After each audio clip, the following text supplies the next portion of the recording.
Šviežiais laidos produktais rūpinasi ir laidą remia Lidl.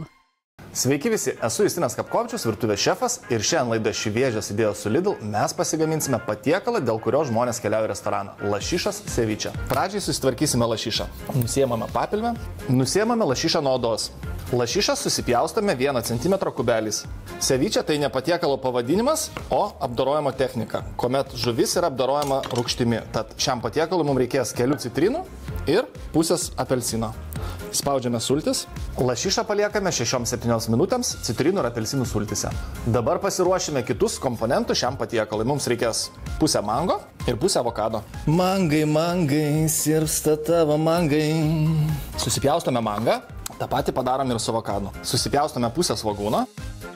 Šiame recepte naudojame Roskofo svogūnus, nes jie yra švelnesni. Susismulkiname čili pipirą. Belieka susidėti mūsų ceviche. Tai į lėkštę keliauja lašiša, nuskaniname druską, pipirais. Dabar išdėliosime likusius komponentus. Dedame avokadą su mangu. Atėjo eilė svogūnai, čili pipirai. Ceviche neįsivaizduojama ir be kalendros. Keli griežinėlį ir dikėlio ir galėsime jau skanauti mūsų patiekalą. Restorano vertas patiekalas jau ant mūsų stalo. Šiandien tiek, o su manim susitiksite Šviežios idėjos su Lidl per TV3. Šviežiais laidos produktais rūpinasi ir laidą remia Lidl.